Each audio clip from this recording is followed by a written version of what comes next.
आप में से कितने लोग हैं जो बहुत एक्साइटेड हैं आज के सेशन को लेकर के? तो अब मैं जैसे ही आपको नाम बताऊंगा उनका, जो हमारे आज के गेस्ट हैं, तो आपका जो एक्साइटमेंट लेवल है वो और बढ़ जाएगा। ये बताने से पहले कि गेस्ट कौन है, मैं आपको थोड़ा सा बताता हूं YouTube के बारे में। YouTube में क्या है कि पूरे वर्ल्ड की अगर बात करी जाए तो करोड़ों चैनल्स हैं जो अलग अलग जॉनर्स में हैं, अलग अलग कैटेगरीज में हैं। उसमें से दो बड़ी कैटेगरीज हैं, मोटिवेशन और एजुकेशन। पूरे वर्ल्ड में जो वर्ल्ड का नंबर 1 मोटिवेशन चैनल है वो मेरा है, और जो वर्ल्ड का नंबर 1 एजुकेशन चैनल है किसी इंडिपेंडेंट क्रिएटर का, वो उनका है, जो कि हमारे गेस्ट हैं। उनके 17 मिलियन से ज्यादा सब्सक्राइबर्स हैं। Please give an energetic and warm welcome to the one and only Khan sir.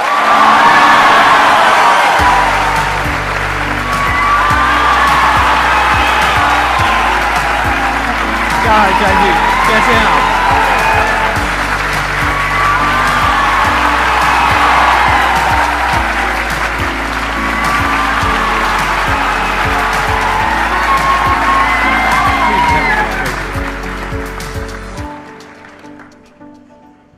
इससे पहले कि ऑडियंस आपसे कुछ पूछे या इंटरेक्ट करे, मेरे माइंड में एक क्वेश्चन है आपके लिए जी। जो बच्चे हैं वो आपके इतने दीवाने क्यों हैं, इतने पागल क्यों हैं आपके पीछे? मतलब मेरे कमेंट सेक्शन में भरा पड़ा था, खान सर कब आएंगे, खान सर कब आएंगे। मतलब ऐसा क्या जादू कर दिया आपने बच्चों के ऊपर? ये सवाल हम आपसे भी पूछते हैं, हमारे पे भी इतना कमेंट आया, इतना मेरे तो ऑफिस में लोग चले आए कि सर कब जा रहे हैं। अच्छा। क्योंकि हम लोग का तो एग्जैक्ट है, वही पढ़ाना है। हाँ। तो देखिए, हम लोग का मेन है कि बच्चों को जो जरूरत रहती है कि अगर लड़का पढ़ने आ रहा है ना, उसके मन में कोई डाउट ना रह जाए। हम उसको कहते हैं कि हम तुम्हें पढ़ा रहे हैं, दम है तो भूल के दिखाओ, याद करके नहीं।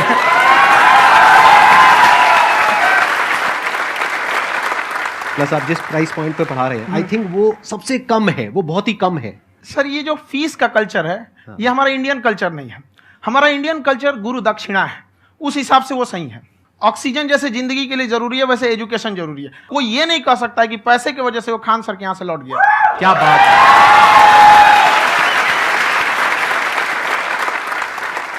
मैंने देखा कि आपका ये जो चैनल है कि ये पिछले 3 साल के अंदर अंदर ही ग्रो किया है। हमको जब चैनल शुरू हुआ तो एक दिन में हम 4-5 वीडियो बनाए। एक हमको कुछ आता, आज भी नहीं आता इतना, तो हम देख के कैमरा उमरा तो हम कंफ्यूज हो गए, बाप रे।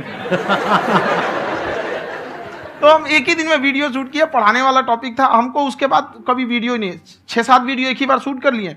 और एक जो थे जिनका कैमरा वगैरह था, मेरे पास कैमरे भी नहीं थे उस टाइम, और कैमरा 35,000 का था। तो 6 महीना इसी में लग गया, 35,000 इसी में फंस जाएगा। तो उनके कैमरे से शूट किए, उन्होंने कोई चार्ज लिया, उसके बाद हम छोड़ ही दिए। लॉकडाउन लगा, तब हम कहें आप कैसे पढ़ाएंगे? वो तो 1 दिन 2 दिन करते करते अचानक लंबा हो गया। तब हमको याद आया कि ओहो, मेरा एक चैनल भी है वहाँ पे। तो उस समय उस पर लगभग 30,000 सब्सक्राइबर हो चुके थे। तो जैसे लॉकडाउन लगा तो उस पर पढ़ाना चालू किया, और पता नहीं क्या लोगों को पढ़ाई में इतना इंटरेस्ट आ गया कि आपका स्टाइल ऐसा है थोड़ा सा। आप आई थिंक पढ़ाई के साथ साथ में जो बीच बीच में आप थोड़ा बहुत छोड़ते रहते हैं ना, मतलब जो एंटरटेनमेंट चलता रहता है। ये बात हम देखिए, जब हम गुलाम थे ना, तो अंग्रेजों ने एक चाल चला था कि भारत को हम फिजिकली गुलाम रखेंगे 100-200 साल, मेंटली 1000 साल कर देंगे। उन्होंने पढ़ाई का मॉडल चेंज कर दिया। उन्होंने ऐसा डिजाइन किया कि टीचर की रिस्पॉन्सिबिलिटी है वो पढ़ा के चला जाए। टीचर की रिस्पॉन्सिबिलिटी यहाँ खत्म नहीं हो जाती है। पढ़ाना तो कोई भी पढ़ा सकता है, टीचर की इससे बड़ी रिस्पॉन्सिबिलिटी होती है उसे समझाना। वो समझा कि नहीं समझा। अगर लड़का आपके समझाने के बाद डाउट रह गया तो ये आपकी गलती है। लड़का हमसे पूछता है, सर इतनी भीड़ है आपके पास, तो कहते सर डाउट कैसे पूछेंगे? हम कह रहे यार तुम्हारा डाउट बचेगा तब ना पूछेगा तुम डाउट यहाँ पर।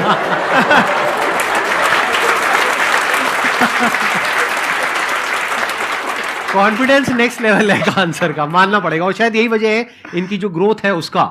किसी ने शायद सपने में भी नहीं सोचा होगा कि पिछले 2 साल के अंदर अंदर जो आपके चैनल की ग्रोथ हुई है, जैसे आप खुद ही बता रहे हैं कि लॉकडाउन के टाइम पे आपके 30,000 के करीब सब्सक्राइबर्स थे, आज की डेट में 17 मिलियन है। और मेरा एक क्वेश्चन और है, इससे पहले कि ऑडियंस में से आपसे कोई क्वेश्चन पूछे, कि कई बार आप ऐसे भी टॉपिक्स टच करते हैं जो थोड़े से कंट्रोवर्शियल हैं या थोड़े से सेंसिटिव हैं, जिसके ऊपर बात करने की हिम्मत आई थिंक बहुत ही कम लोगों में है। तो आपको कभी ये नहीं लगता है कि कहीं ज्यादा तो नहीं हो रहा है, इसको थोड़ा रोक देते हैं, थोड़ा कम कर देते हैं? क्योंकि कोई लाइन ही नहीं है वैसे तो बोलने को, तो आप कुछ भी बोल दो, कितना भी बोल दो। हुई है कंट्रोवर्सी बहुत बार। एक्चुअली बचपन से हमको फौज में जाना था, और फौज वालों के लिए ये सब मायने नहीं रखता। उसको करना है मतलब करना है, तुम सामने कुछ भी रहो, डजंट मैटर।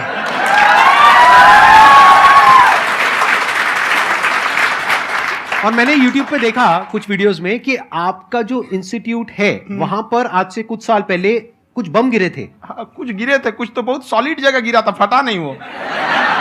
मतलब आपके आसपास? हाँ, बम को भी पता है कि टीचर की इज्जत किया जाता है। क्या बात है, क्या बात है। मैं समझ पा रहा हूं कि ये आपके अंदर जो एटीट्यूड है ये कहां से आ रहा है, क्योंकि आप बचपन से ही फौज में जाना चाहते थे, तो आप जंग के मैदान में ही खड़े हैं एक तरीके से। बस फर्क ये है कि आपके हाथ में कलम है, हथियार ना हो करके। हथियार से एक आदमी की जान जा सकती है, हाँ। कलम से बहुत ताकत होता है। शिक्षा एक ऐसा हथियार है ना, हर कुरीतियों से लड़ सकता है, हर तरह की समस्याओं से। और ये एक ऐसा हथियार है, मेटल डिटेक्टर में भी नहीं पकड़ाता है।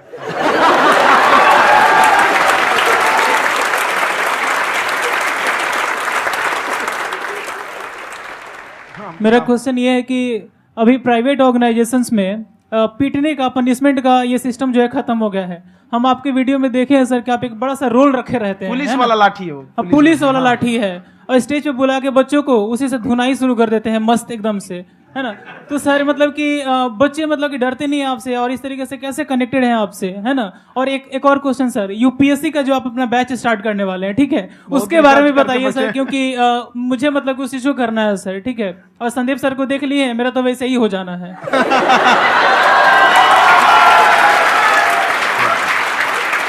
क्या हो जाना है? मेरा पूरा कंप्लीट करो। I'll be an IAS officer next year because I have seen you, sir. My day is like complete, sir. All the best. Thank you so much, sir. Thank you. पूरा बोला करो। हाँ। Thank you. देखिए, लड़कों को जहां तक पीटने की बात है, जब पढ़ाने की बात आएगी तो उसको हम पूरे बेहतरीन ढंग से पढ़ाएंगे। लेकिन जब सजा देने की बात आएगी ना, तो वो भी बेहतरीन ढंग से होगा। ऐसा थोड़ी होगा कि बस एक ही चीज बेहतरीन ढंग से होगा। और डर का होना बहुत जरूरी है। ये डर भी अपने आप में एक मोटिवेशन है, क्योंकि जब आपके अंदर एक थोड़ा सा डर रहे ना, तो डर के भागिए मत। एक ऐसा डर जिसको आप लगे कि नहीं नहीं थोड़ा सा और करने की जरूरत है, फिर तो ये हम इसको क्रॉस कर जाएंगे यहाँ पर। तो लड़कों के अंदर ये डर बनाना भी जरूरी रहता है। और रही बात यूपीएससी वाले की, जो आपने बोला, बहुत सारे लड़के वेट कर रहे हैं यूपीएससी की, क्योंकि 2-2.5 लाख फीस सारे लोग एफोर्ड नहीं कर सकते। और हमारा वही रहता है, हम तो ज्यादातर हमारे स्टूडेंट देखेंगे तो किसी के रिक्शा वाला, सब्जी वाला, यही लोग, इनको तो 2.5 लाख रुपया, इनके पास पूरी संपत्ति नहीं होती है, फीस कहाँ से भरेंगे वहां पे, उसके बाद रहेंगे कहाँ से। तो ऑल ओवर इंडिया से, कश्मीर से कन्याकुमारी तक, गरीब से गरीब भी लड़का उसको पढ़ सकता है। यही कुछ 1000 रुपये मंथली, 12-14 हजार साल का पड़ेगा, खत्म हो जाएगा इतना में।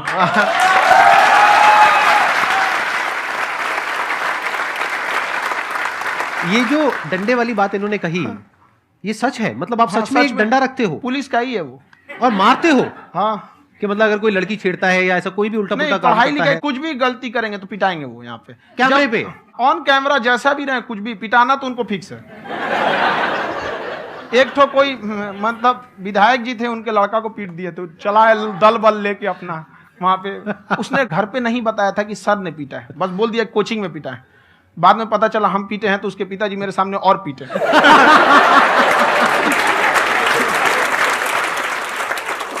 सर आपका सबसे बड़ा डर क्या है, आप दोनों का? फौजी को डरे नहीं लगता है, बाकी अफसर से पूछिए। आज के सेशन से पहले कोई डर नहीं था, लेकिन अब मुझे इनकी डंडे वाली कहानियां सुन करके डर लग रहा है कि कहीं मैंने गलती से कुछ बोल दिया और इन्होंने कहीं पीछे कुछ रखा हुआ है, और यही आ करके अगर इन्होंने मेरी पिटाई कर दी तो बहुत बुरा हो जाएगा। तो इसलिए हमको थोड़ा डर लग रहा है।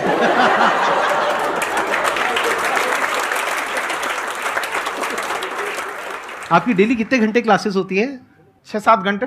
अभी भी खुद ही करते हो आप? हाँ, हमारे स्टाफ परेशान रहते हैं। हम 1:30-2 बजे सोते हैं, सुबह 6 बजे उठ जाते हैं, परेशान रहते हैं। यार इतना क्यों करते हो, है ना? कभी तो उनको भी साथ साथ लगना पड़ता है ना? उनको साथ साथ लगना पड़ता है। हम जग गए हैं तो कोई सोया थोड़ी रहेगा, परेशान रहते, दिन में सोते ही नहीं है बेचारा, कहीं कहीं जाके सोते रहता है। हम सीट बांध दिए कि भाई तुम इस समय सो जाना, तुम इधर सो जाना। आपकी शादी हो गई या नहीं हुई अभी? मेरी खुशहाली देख के आप आइडिया लगा सकते हैं।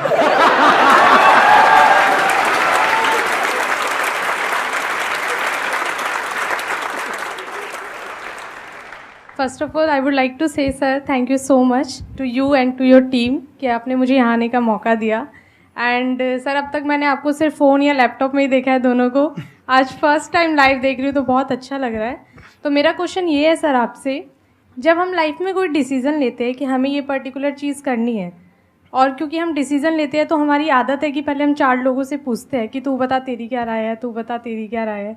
तो उनमें से अगर कोई हमें कह देता है कि ये बेकार डिसीज़न है मत कर, तो हमारा माइंड कहीं ना कहीं डाइवर्ट होने लगता है और उसकी वजह से हम अपना डिसीज़न चेंज कर देते हैं। तो मेरा क्वेश्चन ये है कि कैसे हम अपने डिसीज़न पे स्टिक रहे, कैसे हम जो दूसरे के ओपिनियन है उनको अफेक्ट ना होने दें अपने ऊपर। दूसरे से सलाह लेने से पहले एक बार खुद उस पर रिसर्च कर लेना चाहिए, ताकि आप सामने वाला क्या सलाह दे रहा है आपको समझ में आना चाहिए। यहाँ पर ऐसा नहीं है कि कई बार ऐसे होते हैं कि दूसरे वाले को एक्सपीरियंस होता है, तो अगर आपको पहले से आइडिया है, उसके बारे में आप बेहतरीन ढंग से रिसर्च किए हैं कि क्या इसमें प्लस पॉइंट है क्या निगेटिव है, उसके बाद आप किसी से सलाह लेने जाइए। ये नहीं कि मन में सीधा बताओ गड़बड़ा जाएगा। तो वहाँ पे पहले आपको R&D करना पड़ता है, समझ में आया कि नहीं। और जिंदगी हो या गाड़ी, जीतेगा वही जो टाइम पे गियर चेंज कर रहा है। तो डिसीजन चेंज करना बहुत ज़्यादा गलत नहीं है। इन्होंने बहुत अच्छी बात कही है और मैं इसी बात में थोड़ा सा और ऐड ऑन करूंगा कि ये जो आपने कहा ना कि अपने डिसीजन पे स्टिक कैसे रहें, ये कोई अच्छी क्वालिटी नहीं है, क्योंकि टाइम टू टाइम आपको अपने डिसीजंस को चेंज करना होता है। जैसे आपने 4 लोगों से डिस्कस किया, कोई इंसान कुछ पॉजिटिव बोल रहा है, कोई नेगेटिव बोल रहा है, उससे फर्क नहीं पड़ना चाहिए। डिपेंड ये करता है कि वो जो बोल रहा है उसका बेसिस क्या है, क्या वो किसी नॉलेज या एक्सपीरियंस के बेस पे बोल रहा है या ऐसे ही कुछ भी बोल रहा है। ऐसे ही बोल रहा है तो फिर उसकी बात पे ध्यान क्यों दे रहे हो। अगर किसी नॉलेज या एक्सपीरियंस के बेस पे बोल रहा है, फिर चाहे वो पॉजिटिव बोल रहा है चाहे नेगेटिव बोल रहा है, दोनों ही मायने रखता है। उसके बाद में रिसर्च करनी है और फिर रिसर्च करने के बाद में फाइनल डिसीजन अपना खुद का होना चाहिए। अब वो डिसीजन उससे अलग भी हो सकता है जो आपने पहले लिया था, और वो सेम भी हो सकता है। सर मेरा क्वेश्चन दोनों से है आपसे, how to deal procrastination and laziness. हमारा ब्रेन है ना, ये बहुत आलसी टाइप का, इसको आराम खोजना पसंद है। अब थोड़ा सा भी आप इसको आराम की ओर लेके चले गए ना तो फिर उधर ही रहेगा। आप सोचेंगे 10 मिनट आराम कर लेते हैं ना, तो 10 मिनट 2 घंटा बना देगा। उसको टॉर्चर कीजिए, चल 10 मिनट बाद में। उसको आप उस पर हावी में, वो कह रहा है कि हमको आराम चाहिए, आपको हाँ आराम मिलेगा, पहले काम फिर मिलेगा आराम। तो आप उसके हिसाब से मत चल। आपका मन कर रहा है थोड़ा सा देख लेते हैं, कोई नोटिफिकेशन आया, आप कोई काम कर रहे हैं, क्यों पहले काम कर लीजिए, बाद में देखिएगा ना नोटिफिकेशन। आप हावी मत होने दीजिए यहाँ पे। अगर आप 5 मिनट भी थोड़ा सा लूज पड़े ना, थोड़ा सा कमर सीधा कर लेते हैं, वो 2 घंटा बर्बाद कर दिया आपको। हावी मत होने दीजिएगा उसको अपने ऊपर। प्रोक्रेस्टिनेशन को तोड़ने का एक ही तरीका है, सबसे छोटे लेवल पे ले जा करके उस गोल को तोड़ दो। यानी वो गोल बहुत बड़ा है, उसको ब्रेक डाउन करो, उसके सबसे पहले स्टेप पे आ जाओ कि उसको अचीव करने का सबसे पहला स्टेप क्या है। जैसे गाड़ी चलाना सीखना है, उसका सबसे पहला स्टेप क्या है। अगर घर में कोई नहीं है सिखाने वाला या सिखाने वाली, तो बाहर जा करके जो गाड़ी का ड्राइविंग स्कूल है उधर जा करके पैसे दे दो। अब फंस गए ना तो फंसा दो अपने आप को। दिमाग ये लगाओ कि अपने आप को कैसे फंसाया जाए। जब हम फंस जाते हैं ना तो फिर हमको वो काम करना ही पड़ता है। Then there is no looking back. जब तक आप सोच रहे हो तब तक सोच रहे हो, उसको बोलते हैं पैरालिसिस ऑफ एनालिसिस, कि आप सोचते चले जा रहे हो अपने माइंड में, मैं ये करूंगा वो करूंगा वो करूंगा वो करूंगा, और प्रोक्रेस्टिनेट हो रहा है, वो चीज टलती चली जा रही है। तो उसको छोटे से छोटे लेवल पे ब्रेक डाउन करके उसको कर दो, दैट इज नंबर 1। और जैसे ही करना शुरू करते हो, कोशिश करो कि उसको जब तक कि आप सही से नहीं कर लेते हो उसको छोड़ना नहीं है, तो आपकी लेजीनेस भी खत्म हो जाएगी। कई लोगों को तो हमने देखा है जो सप्ताह में कुछ भी नहीं करता, वो भी संडे को आराम कर रहा है।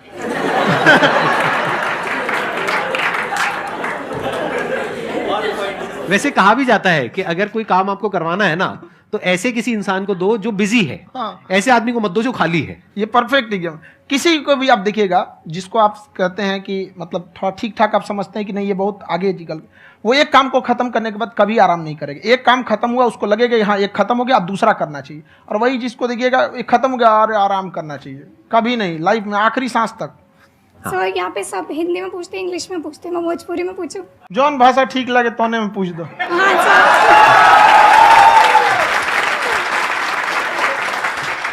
सर ये पूछे के चाहते नहीं कि जैसे हमने के पढ़ाई करी नहीं सर, तो कभी कभी डेली टारगेट्स जो होला वो कंप्लीट ना होला।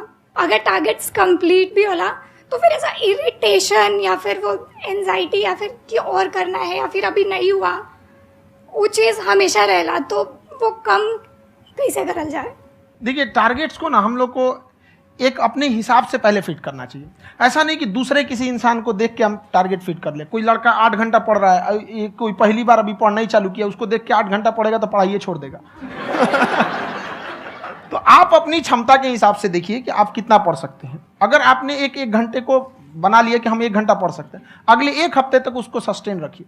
जिम में कैसे करते हैं लोग, पहले दिन उठा लीजिएगा 1 कुंटल तो हार्ट अटैक हो जाएगा। तो वो धीरे धीरे टारगेट सेट कीजिए और अपनी क्षमता को भी देखिए। हर इंसान की क्षमता अलग है। कंगारू को देख के हाथी छलांग मारेगा, पैर तोड़ के बैठ जाएगा।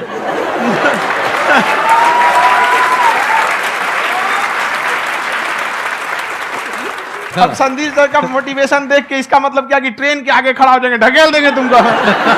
हालांकि ऐसा कर देते हैं, लेकिन ऐसा करिएगा लोग नहीं, क्षमता पता होना चाहिए। आपके अंदर एंजाइटी हो रही है कि मैंने कर तो लिया है। आप ये नहीं कह रहे कि मैंने कुछ भी नहीं किया है फिर मेरे को एंजाइटी हो रही है। आप ये कह रहे हो मैंने काफी कुछ कर लिया है फिर भी एंजाइटी हो रही है कि कहीं कुछ छूट तो नहीं गया है। तो बेसिकली आपको ये देखना है कि अगर आपके अंदर ये एंजाइटी हो रही है, that means you are a very good student. आप एक अच्छे स्टूडेंट हो। क्यों? क्योंकि बहुत सारे स्टूडेंट्स तो ऐसे हैं उनको पढ़ने के नाम से एंजाइटी होती है।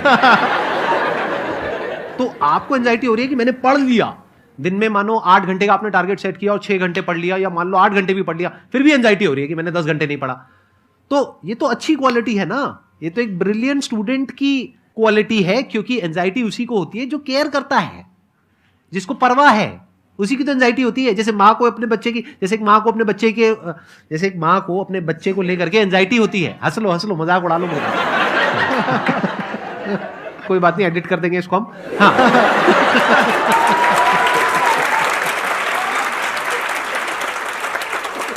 जैसे एक माँ है, उसको अपने बच्चे को लेकर के एंजाइटी होती है, थोड़ी सी भी तबीयत खराब हो जाए उसको एंजाइटी होती है, चाहे बच्चा ठीक भी है, डॉक्टर को नहीं होती है। क्यों? क्योंकि माँ को उस बच्चे से प्यार है। तो दैट मीन्स कि आप अपनी पढ़ाई को लेकर के सीरियस हो, इस वजह से आपके अंदर एंजाइटी हो रही है, विच इज नॉर्मल। जहां पर प्यार मोहब्बत होती है वहां पर थोड़ी बहुत एंजाइटी तो होती ही है ना। समझ रहे हो ना मैं क्या कहना चाह रहा हूं? आप लोग समझ रहे हो ना मैं कहां जा रहा हूं? जब वो किसी और से बात करती है तो एंजाइटी होती है ना।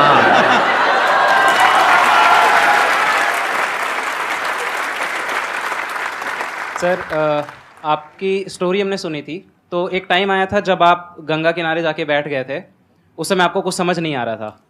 तो उस समय मतलब आपने ये डिसीजन कैसे लिया कि अब आगे नहीं, यहाँ से वापस जाना है? रास्ता ही नहीं था। घर जाने के लिए एटलीस्ट 90 रुपए चाहिए थे, जेब में 40 रुपए थे। कैसे घर जाते हैं? और हम गंगा के किनारे चुपचाप बैठे बैठे हम कहें कि अब बहुत टेंशन हो गया, अब घर जाना चाहिए। रूम पे तो किराए के रूम पे ही आदमी सारे लोग रहते। गए वहाँ पे तो रूम लॉक हो गया था। तुम खटखटाए तो ऊपर से गुस्सा से बोले जो ऑनर थे, क्या टाइम हो गया है? तुम कहे 9-10 बज रहा होगा। घड़ी देखिए तो 2 बज रहा था रात का, 2-2:30 बज गया था वहाँ। टेंशन में आप तो होता है, कई बार ऐसा समय आएगा कि लगेगा जैसे अब कुछ नहीं हो सकता है। तो इससे घबराना नहीं है। कभी कभी गुच्छे की आखिरी चाबी भी ताला खोल देती है। जो बातें आपने बताई कि घर में प्रॉब्लम्स ये वो, ये तो बहुत लोगों ने फेस करी वहां पर। आप अकेले नहीं है, बहुत लोगों ने ये प्रॉब्लम्स फेस करी, बहुत तरह की प्रॉब्लम्स देखी, बहुत तरह की स्ट्रगल्स देखी, लेकिन वो सब इतने कामयाब नहीं हो पाए जितने कि आप हुए। तो आपके अंदर ऐसा कुछ ना कुछ है जो औरों के अंदर नहीं है। तो वो मैं जानना चाह रहा हूं कि वो ऐसा क्या था जहां से कि आपका दिमाग यहां तक सोच पा रहा है कि मैं पूरे इंडिया में इतने बड़े लेवल का चेंज लेकर के आ सकता हूं, एजुकेशन फील्ड में रेवोल्यूशन लेकर के आ सकता हूं। ये सोचना ही बहुत लोगों के बस का नहीं है। मेरी एक खुद की थिंकिंग, अगर हमको कोई 100 रुपए किसी काम के लिए दिया, हम सबसे यही कहते हैं, तो हम कोशिश करते हैं उसे 200 का रिटर्न दे। अगर कोई हमसे 200 रुपया फीस दे रहा है, 250 दे रहा है, तो हम उसको ये कोशिश करते हैं कि तुम्हें ऐसा लगे कि नहीं भैया हमने 10-20 हज़ार का पढ़ लिया यहाँ पर। वो ईमानदारी से कभी कमी नहीं। और हमेशा अगर हम प्रॉमिस X का करते हैं तो डिलीवर 4X करना चाहते हैं। ध्यान से सुनना और ध्यान से समझना इस फर्क को। अगर आप समझ पाए तो बहुत आगे जाओगे लाइफ में। एक वो होते हैं जो ये सोचते हैं कि हमें सब कुछ मिल जाए, हमें कुछ भी करना ना पड़े। दूसरी कैटेगरी होती है लोगों की जिनको जितना मिलता है उसमें भी चोरी चकारी करते हैं या कोशिश करते हैं कि उससे कम दे सामने वाले को जितना कि हमें मिल रहा है। तीसरी कैटेगरी होती है लोगों की जो इनके जैसे लोग होते हैं। वो क्या करते हैं? वो ये सोचते हैं कि अगर मैंने किसी से 1 रुपए भी लिया, देखा जाए तो 200-250 रुपए कुछ भी नहीं होता है, 200-250 रुपए अगर मैंने लिया तो कैसे उसको 400 रुपए की वैल्यू दूं। ये जो थिंकिंग है ना, यही एक फर्क होता है एक ऐसे इंसान में जो बहुत आगे निकल जाता है और उस इंसान में जो मीडियोकर रह जाता है। आप अपने आप को अपने आप के ऊपर समय दीजिए, उसको डेवलप कीजिए। जब आप अपने आप के ऊपर खर्च करते हैं तो आने वाले समय में लोग गूगल पे आपको सर्च करते हैं। क्या बात है सर, ये आपने अभी बनाया है या ये कोई पुराना आपका वो है? बनते रहता है, इसे। फ्लो में बन जाता है। आपके अंदर ना सर एक कवि छुपा हुआ है कहीं ना कहीं जो बाहर आना चाहता है। कभी ना कभी आपने सोचा होगा कुछ। हाँ, कभी कभी देखिए, एक चीज है, संगत का बहुत अच्छा असर पड़ता है। ये चीज को हमेशा, संगति का मतलब लोग हल्के में ले लेते हैं। संगति का मतलब होता है संग संग गति। तो अच्छे लोग के साथ रहेंगे तो संग संग अच्छी गति होती जाएगी, खराब में रहेंगे तो ये भी होता है। बट अपने आप को थोड़ा सोचना चाहिए कि हम केवल जी के मर जाएं इसके लिए नहीं आए हैं। लोग कहते हैं कि सर नाम क्यों नहीं बताते अपना। हमारी एक ही सोच है कि जाने के बाद इस दुनिया से हमको मतलब एक चीज देना चाहते हैं स्टूडेंट्स को, कि वो याद करें कि इस पैसे की भाग दौड़ की दुनिया में हर कोई दोनों हाथ से लूटने में लगा है, खाली हाथ जाने के लिए ये सबको लगा है। तो हर कोई को ये सोचना चाहिए कि था कोई इंसान जो इतने कम फीस में इतनी शिक्षा जो महंगी थी, जो कमाने का रास्ता था, उसको भी एकदम कंपटीशन इतना कर दिया कि अब लोगों को अपनी फीस बढ़ाने में डर लगता है कि अरे यार, लड़का कमेंट करता है कि खान सर इतना ले रहे हैं, आप बहुत बड़ा टीचर हो गए।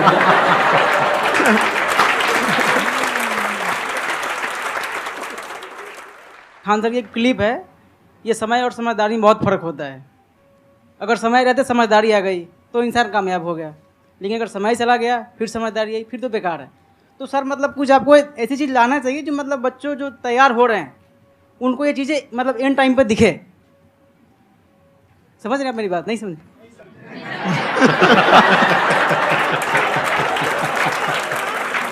यही होता है सर, सर का मोटिवेशन ज्यादा हो जाता है।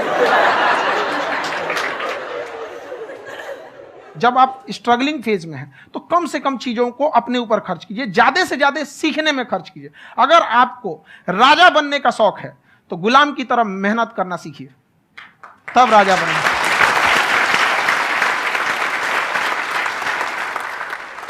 ये दुख, ये दर्द, ये सब तेरे अंदर है। तू अपने बनाए इस पिंजड़े से बाहर निकल के देख, तू अपने आप में एक सिकंदर है।